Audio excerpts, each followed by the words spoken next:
J-1 avant le coup d'envoi des demi-finales aller de la Coupe de la Confédération entre le TP Mazembe et le Fatih Union Sport de Rabat. C'est la principale information en République démocratique du Congo. Madame, Monsieur, bonsoir et merci de nous choisir parmi tant d'autres pour vous informer. Merci et surtout de rester fidèle à la télévision numérique digitale Congo. On démarre justement l'actualité avec les interclubs de la CAF avec déjà le coup d'envoi des demi-finales des interclubs en Ligue des Champions.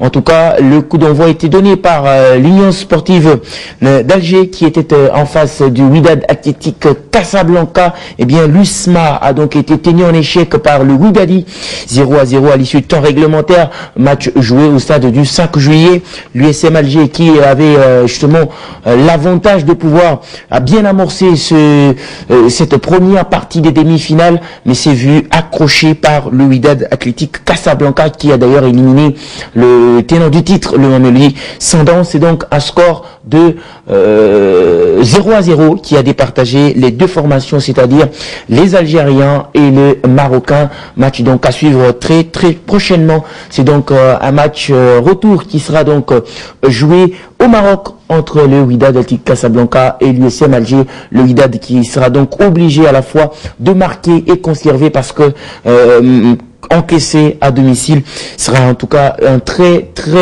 mauvais résultat pour cette formation du Wydad Athletic Casablanca qui va jouer le match retour à domicile face à l'USM Alger.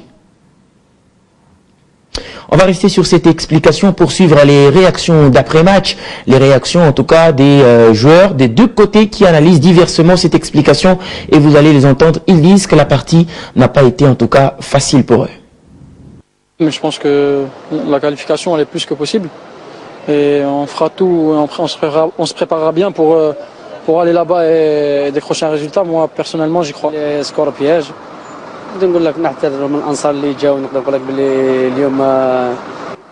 C'est un score piège n'est pas marqué dans une demi-finale, surtout quand on joue en déplacement parce qu'à domicile le contexte est tout autre. Il va falloir supporter la pression et savoir marquer et conserver en même temps. المقابله العوده كما يقول لك 50-50 احنا اليوم درنا الماكسيموم شي كيما الماتش اللي فات. On a donné au maximum, le match n'a pas été facile, c'est une demi-finale et puis l'adversaire tactiquement a été bien en place. Nous avons raté le coche, quelques occasions manquées, l'efficacité n'a pas été au rendez-vous, la suite sera tout autre. Et voilà pour ces réactions d'après-match entre l'USM Alger et le Wydad Athletic Casablanca. On va en venir justement à cette autre demi-finale de la Ligue des Champions qui va se jouer ce dimanche 1er octobre entre l'Étoile Sportive du Sahel et le National Al Ali. L'Étoile Sportive du Sahel amenée par Hubert Velud qui reçoit le National Al Ali avec l'intention de faire déjà le break pour le compte de ce match aller avant le match retour qui va se jouer au Caire en Égypte. C'est donc ce sera le National Al Ali qui va jouer le match retour à domicile. On va parler à présent de la Coupe de la Confédération. Eh bien, cette compétition qui nous intéresse au plus haut point, c'est dans cette compétition que l'on retrouve le TP Mazembe. Le TP Mazembe qui joue ce dimanche face au Fatih Union Sport de Rabat, le club marocain qui est arrivé à Lubumbashi depuis 23 heures. Et donc, cette formation qui va être reçue par le TP Mazembe. Et dans l'autre affiche, le Supersport qui va recevoir le Club Africain.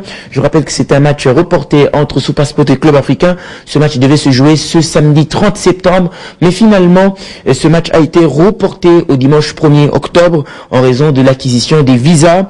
Sur son site internet, Supersport affirme avoir reçu un courrier de la Confédération africaine de football du report du match face au Club Africain. Supersport Club Africain, ça sera donc un match à vivre ce dimanche 1er octobre et donc il y aura deux affiches importantes pour ces demi-finales de la Coupe de la Confédération. Supersport Club Africain et TP Mazembe Fatih Union Sport de Rabat. Un match qui va se jouer à Lubumbashi dans la commune Kamalondo dans la province du Haut-Katanga entre le TP Mazembe champion en titre et le Fatih Union Sport de Rabat. Le tout-puissant Mazembe reçoit le FAT Union Sport de Rabat pour le compte demi-finale allée de la Coupe de la Confédération. Le TP Mazembe est champion en titre. Je le souligne, l'équipe a soulevé le titre la saison dernière avec l'entraîneur français Hubert Velud. L'heure est à présent à ce staff local composé des Pamphile Miayo, David Monkassou et Robert Kidiaba qui compose ce staff local et qui dirige d'ailleurs le staff du tout-puissant Mazembe. FAT Union Sport, tout-puissant Mazembe, FAT Union Sport de Rabat. Qu'est-ce qu'il faut savoir? Eh bien, élément de réponse dans cet élément d'avant-match. Ce dimanche, les Corbeaux de Mazembe jouent leur 15e demi-finale des interclubs, toutes compétitions confondues. Une occasion pour le groupe de Miayo de remplir l'actif car le club de Lubumbashi dispose d'un quota élevé des victoires à cette étape de la compétition. Mazembe dispose d'un atout important dans ce match aller, son stade de la Kamalondo. Jamais le club n'a perdu un seul match africain à domicile depuis l'érection de l'installation. Le staff de Mazembe se réjouit notamment de l'alchimie entre la jeunesse montante et les cadres de l'effectif. Intégré sur la liste CAF, Ushindi Wakubanza convainc, 2 matchs, 2 opportunités de but. Il pourrait soutenir le meilleur buteur de Mazembe, Ben Malango, dans l'attaque, avec un Adama Traoré de Gala et un soutien du capitaine Renfo Kalaba, pas très en vue depuis la reprise. Sans surprise, Miayo proposerait un 4-2-3-1 ou un 4-3-3. Une chose est sûre, la concurrence est élevée chez les Corbeaux dans ces dernières lignes droites. Devant le champion en titre se dresse un mur à franchir, le FAT Union Sport de Rabat. Le club marocain connaît parfaitement son homologue. Les fusistes ont évolué dans les 2 stade de Lubumbashi, ce qui porte à croire à des vieilles connaissances avec des retouches dans les effectifs. Justement, le FUS contre le TP Mazembe devrait se passer des services de 2 éléments, son défenseur Saad Haït Korsa et son attaquant Hicham El Araoui, suite à leur suspension. Brahim El Baraoui est annoncé incertain contre les Corbeaux, du moins le FUS a des raisons d'y croire, à l'image de la mobilisation dans les vestiaires. On va de notre côté, mais avec du rythme. Tout le monde s'est fait un grand match à Fedga. Pourquoi? Parce que tout le monde a couru. Tout le monde a couru. Va dans le coin, faites les appels. Après, tu vas faire 2-3 appels, après viens, prends le ballon. Vous courez. Comme Fosé est rentré 3 minutes, je l'ai vu revenir à bloc. Là ouais, lui il a envie de jouer. Lui il est remplaçant quand il rentre, il a envie de jouer. Un grand match, d'accord? Et voilà pour cette ambiance dans les vestiaires du FAT Union Sport de Rabat, qui est donc l'adversaire du tout-puissant Mazembe. Un match qui va se jouer ce dimanche 1er octobre au stade de Mazembe dans la commune Kamalondo, sous le coup de 14h30 heure de Kinshasa. Il sera 15h30 à Lubumbashi. C'est donc le TP Mazembe qui reçoit pour le compte de ces demi-finales allées de la Coupe de la Confédération. On va tourner de la page pour parler des éliminatoires du Mondial Russie 2018. Avec cette information, on va voir cette vidéo. Vous vous rappelez, c'était en novembre 2016. Cette explication, Afrique du Sud, Sénégal, ce penalty imaginaire accordé par Joseph Lamptey, l'arbitre ghanéen, qui a donc accordé ce penalty à l'Afrique du Sud, au Bafana Bafana. Et d'ailleurs, les Bafana Bafana, à l'issue de la rencontre, ont emporté d'ailleurs ce match sur le score de 2-1.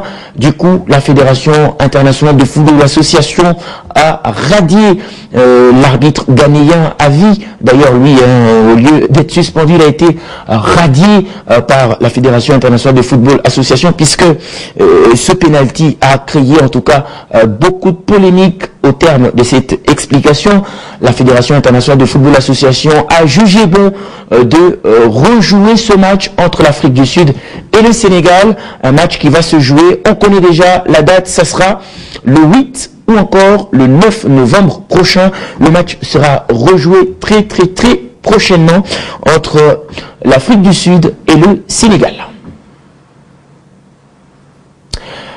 Joseph Lamptey, l'arbitre ghanéen, est sorti de son silence. Il a répondu aux questions de la Fédération sénégalaise de football sur le site officiel de cette fédération. Il a d'ailleurs répondu: j'aime profondément le Sénégal. Je peux vous assurer que j'ai eu la profonde douleur d'avoir porté préjudice à ce pays. J'aime profondément votre pays. Mon erreur n'a jamais été intentionnelle.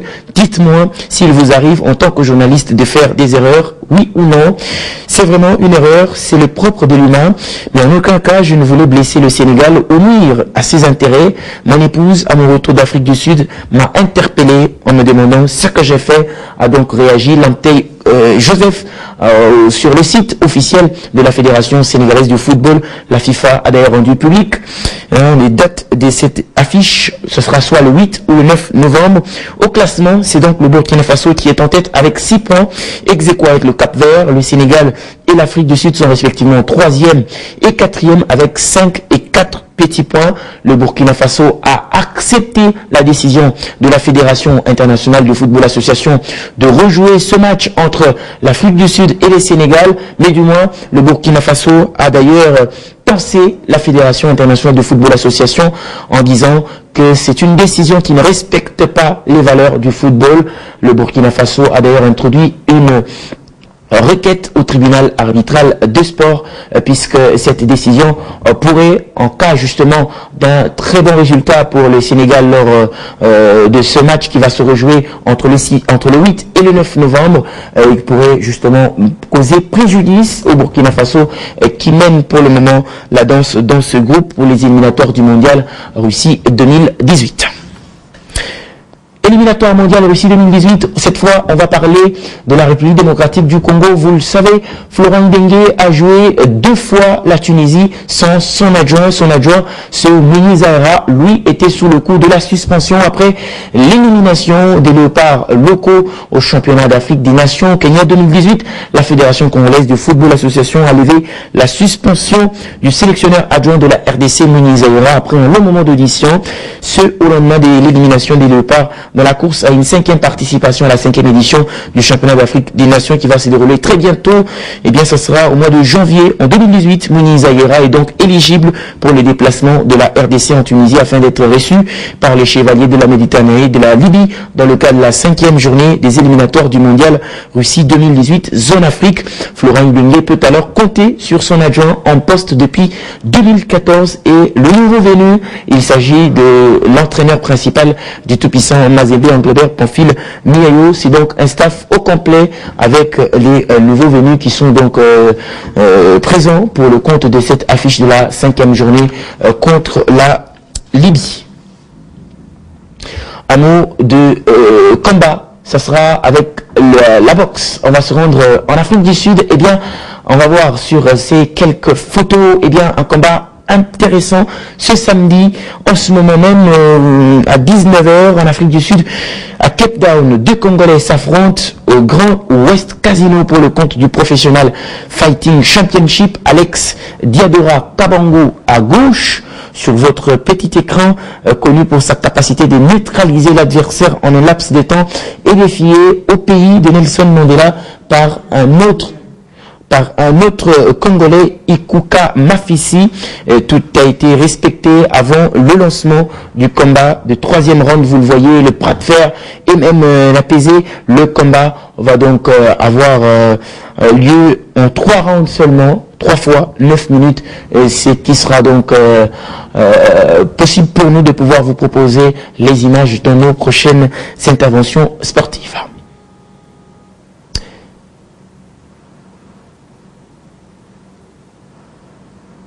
Avant de se quitter, on va faire un tour à Lubumbashi. Eh bien, la réalisation nous signale qu'on peut cette fois écouter l'entraîneur principal du tout-puissant Mazembe Angleterre, Pamphile Miayo, en point de presse et justement d'avant-match, avant justement ce match qui va intervenir ce dimanche 1er octobre.